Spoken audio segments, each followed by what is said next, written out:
পেয়েছি তুমি যে কামলি আলা একসাথে পড়ো সব সাল্লে আলা হে নবী নবীজি আমার হে নবী নবীজি আমার তুমি আছো ভুলবো বলো তোমায় কি করে হে নবী নবীজি আমার হে নবী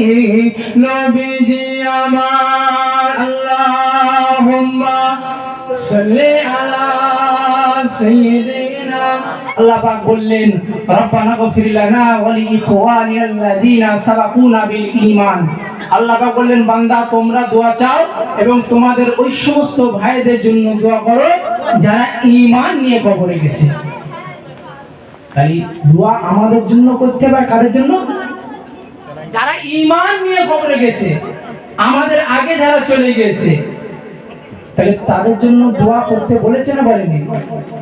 কিছু কিছু মানুষ বলে মরে গেছে আর দোয়া করবো কেন আল্লাহ রাসূল বললেন عن أبي هريرة رضي الله عنه قال قال رسول الله صلى الله عليه وسلم إذا مات الإنسان انقطع عنه عمله إلا من ثلاثة شيئا صدقة جارية أو علم ينتفع به أو ولد صالح رواه مسلم রাসূল বললেন মানুষ যখন মারা যায় সমস্ত আমল বন্ধ হয়ে যায় তিনটা আমল জারি থাকে হলো সাদকা জারিয়া আর একটা হলো তুমি দুনিয়াতে যদি কোনো ইলম শিখছো এবং সেই ইলমটা যদি অন্য কাউকে শিখিয়ে রাখো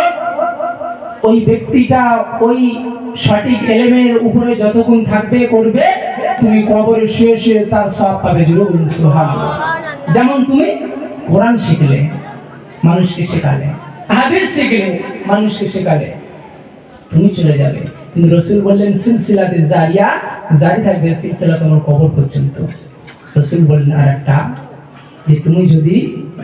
কোনো জিনিস কিছু রেখে যাও ধরেন আপনার টাকা আছে অর্থ আছে আপনি একটা জনগণের জন্য কোয়াল বসিয়ে দিলেন একটা মক্তব তৈরি করে দিলেন একটা মাদ্রাসা করলেন মসজিদের কিছু কাজ করে দিলেন সেখানে এই সমস্ত জায়গায় কি গান বাজনা হবে বলে মনে হয় এখানে ইবাদত বندگی কোরআন তেলাওয়াত হবে আল্লাহ রাসূল বললেন তুমি মরে যাবে কবরে সব তোমার আমলনামা রাসূল বললেন দ্বিতীয় ওয়ালাদিন সালিহিন ইয়াদউলাহু ছেলে রেখে যাও ছেলেটা যেন সালিহ ছেলে হয় ভালো ছেলে হয় যে ছেলে তুমি মারা গেলে তোমার কবরের কাছে যাবে একটু দোয়া করবে যে ছেলে তুমি মারা গেলে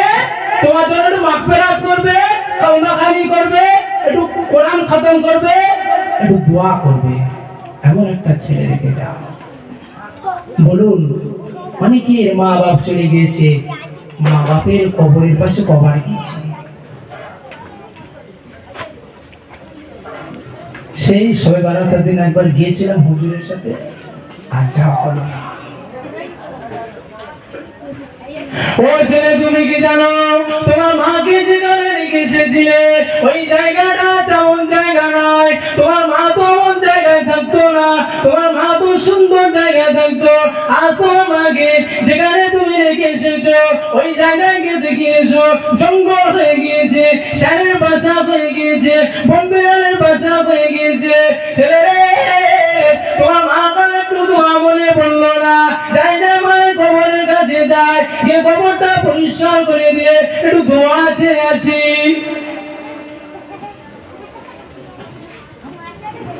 আল্লাহ রাসূল ফরমালেন কোরআন শুনতে যদি তোমার নামাজ পড়ে তোমার বাবার কবরের কাছে গিয়ে সূরা ফাতিহা শরীফ পড়ে দরুদ শরীফ পড়ে যদি একটু দোয়া চায় আল্লাহ তাআলা এত খুশি হয় আল্লাহ তাআলা এত রাজি হয় ওই ছেলে এক সপ্তাহের আগে সগীরা গুনাহকে আল্লাহ পাক মাফ করে দেয় জুমাতে যাব হয়তো নাকি যাবেন মা বাবার কবরের পাশে যাবেন কবরটা যারা গিয়েছে তারাই জানে কবরটা কি ভয়ঙ্কর।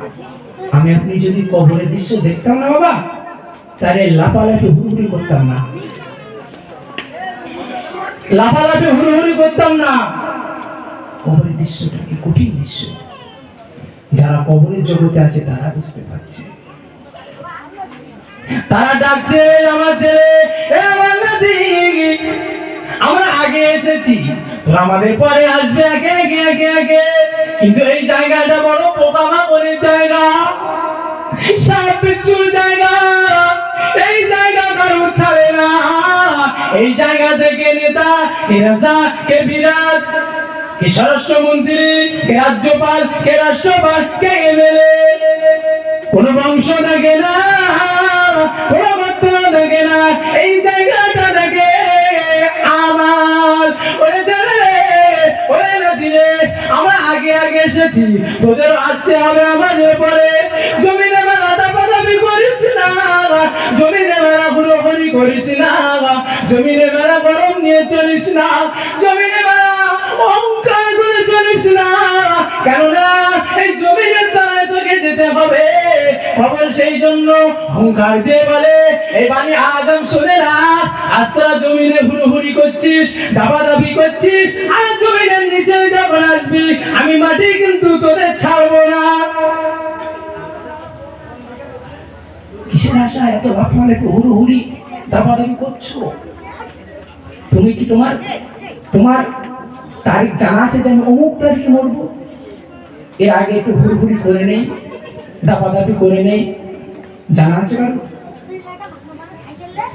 আসার ডেট আছে, যাওয়ার কোনো ডেট নাই। আরে কিন্তু আমরা হুড়োহুড়ি লাপালাপি মারপিট হাঙ্গামা বন্ধ করি না, কারণ কাফাবিল মউত, আল্লাহ রাসূল যে বললেন বেহতার তোমার ওই মউত, এইটা স্মরণ করবে। ও সোনামায়েরা, আমার আপনার নবী নূর নবী হাবিবুল্লাহ জনাবে মুহাম্মদ রাসূলুল্লাহ সাল্লাল্লাহু আলাইহি ওয়াসাল্লাম হুজুরের ছোট কন্যা হযরত ফাতেমা জোহরা রাদিয়াল্লাহু আনহা হুজুর ইন্তেকালের আগে স্বামীকে বললেন, ও প্রাণের স্বামী, আমি ফাতেমা যদি রাতে মারা যায়, আমি ফাতেমার রাতে রাতে দাফন দিয়ে দেবে। মেলা লোকজনকে আমি ফাতেমার জন্য ডাকবেন না দাফন করার জন্য। আমি ফাতেমা যদি রাতে মারা যায় আমাকে রাতে রাতে দাফন দিয়ে দেবে। মেলা লোকজনের খবর দেওয়ার দরকার নেই। ও সোনামায়েরা, আল্লাহ পাকের নবীর কন্যা বেটি ফাতেমা রাতে ইন্তেকাল হয়ে গেলেন। ইন্না লিল্লাহি ওয়া ইন্না ইলাইহি রাজিউন। হযরত আলী রাদিয়াল্লাহু আনহু এবং কিছু সাহাবায়ে কেরাম নিয়ে হযরত ফাতেমার কবর খনন করতে লাগলেন। কবর খনন হয়ে গেল। নবী পাকের প্রাণপ্রিয় সাহাবী হযরত আবু যর গফারি রাদিয়াল্লাহু আনহু হুজুর আমার এই কবরের পাশে বসে একটু গবেষণা করতে লাগলেন, চিন্তা করতে করতে বললেন, কবরের দিকে লক্ষ্য করে বললেন, এই কবর, আজকে তুমি ধরে জেগে রাখা হবে, তুই কি জানিস কবর কে?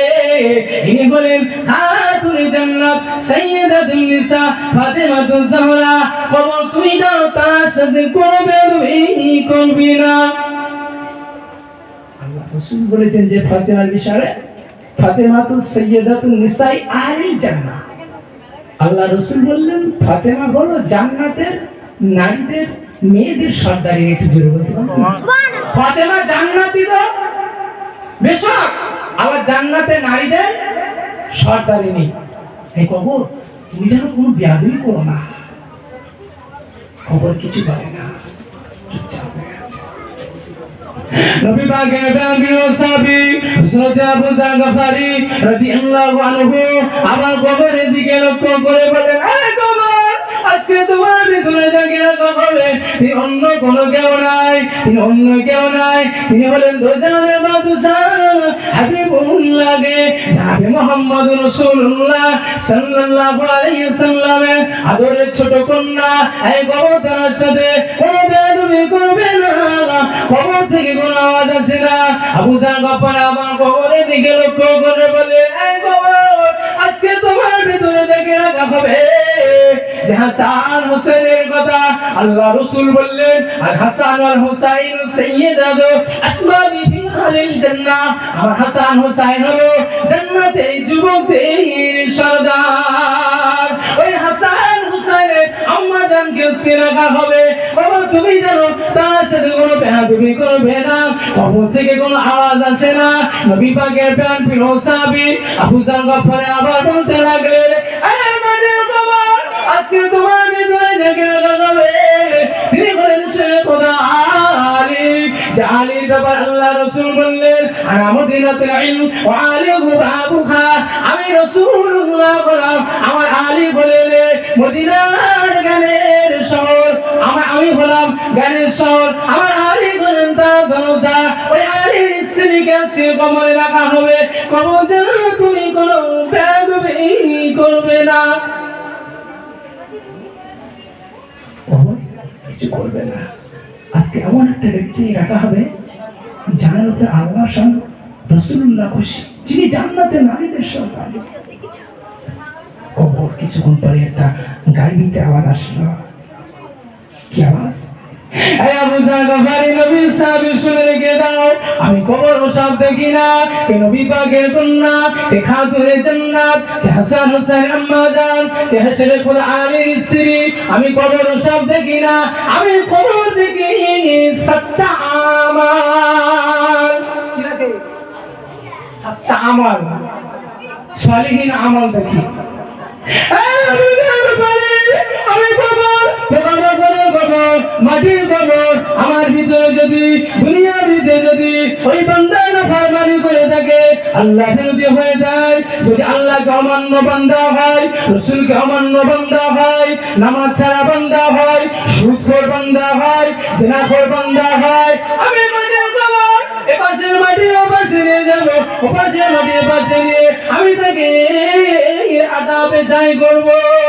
আর আমি কবর পোকামাকড়ের কবর আমার এখানে যদি সচ্চা আমল নিয়ে আসে রাসূলুল্লাহ ধ্যান উম্মত যদি আসে আল্লাহ তাআলা যদি বান্দা আসে আমি কবর তার জন্য বিছানা বিছিয়ে দেব চয়েস অফ টেকনিক আপনারা নিজে নিজে চয়েস করুন যে আমার কবরটা হুজরাতুন হবে না জান্নাতুন হবে আমার কবরটা জাহান্নামের গর্ত হবে না জান্নাতের টুকরা হবে তানার কবর তানাদের কবর থেকে যদি এরকম আওয়াজ আসে আর আমাদের মতন বান্দার মরণের পরে কে যদি কবরে গিয়ে জিজ্ঞাসা করে কবর আসতে কাকে অমুক ব্যক্তি খবর শুধু লিয়ায় কবর মধ্যে লিয়ায় খেলাটা খেলবো আমি ওই দুনিয়াতে বহুত খেলা খেলেছে আমার খেলা শুরু দুনিয়াতে তোমার কেউ নাই কার জন্য তুমি দৌড়াদৌড়ি করছো কার জন্য তুমি লাফালাফি করছো টাকা পয়সা অর্থ সত্তা আয় করছো কার জন্য তুমি জানো হিসাব তোমাকে দিতে হবে হিসাব তোমাকে দিতে হবে আর তার সঙ্গে জড়িয়ে যাবে তোমার মেয়েটা তোমার স্ত্রীটা তাহলে বিয়ের আগে তোমার একা হিসাব দিলে যথেষ্ট বিয়ের পরে আবার স্ত্রীর হিসাব মেয়ের হিসাব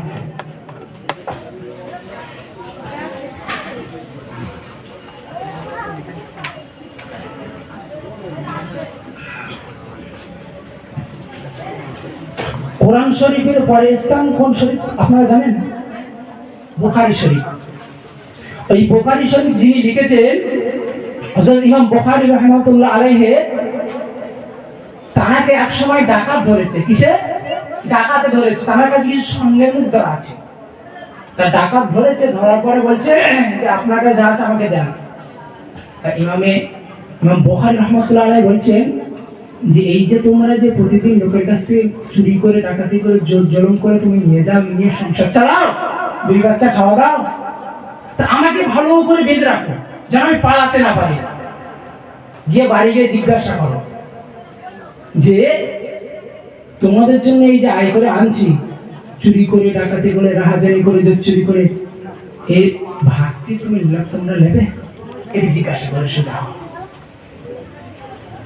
চলে পারে না। ইমাম বুখারী রাহমাতুল্লাহির কথা শুনে ইমাম বুখারীকে ভালো করে গাছের গায়ে বাঁধিয়ে চলে গেলেন বাড়িতে। বাড়িতে বিবিকে জিজ্ঞাসা করলেন, ও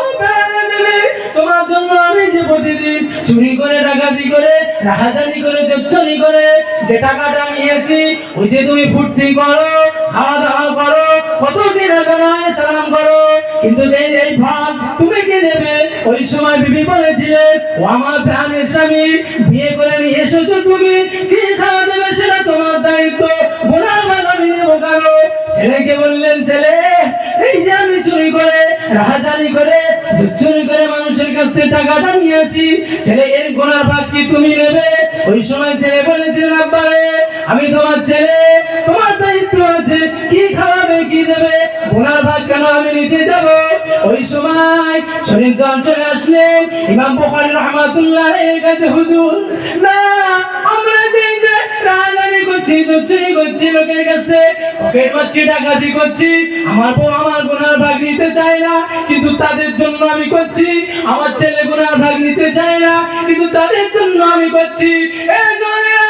বুকে হাত দিয়ে বলুন, এত টাকা ইনকাম করছো, কত না সুদের সাথে ব্যবসা করছো, কত না মিথ্যা কথা বলছো, অনেকে রাহাজানি করছো, বাবা জীবনে কত টাকা লাগে তার চাইতে তুমি বেশি ইনকাম করছো, কিন্তু তোমার গুনার ভাগ তোমার কেউ নেবে না, তোমার হিসাব তোমাকে দিতে হবে। থাকতে সময় বড় আমল। যাক, আর কিছু বললাম। আমার ইসলাম ভাই হাফেজ মাওলানা মোহাম্মদ মুনাইম সাহেব তিনি এসে গিয়েছেন।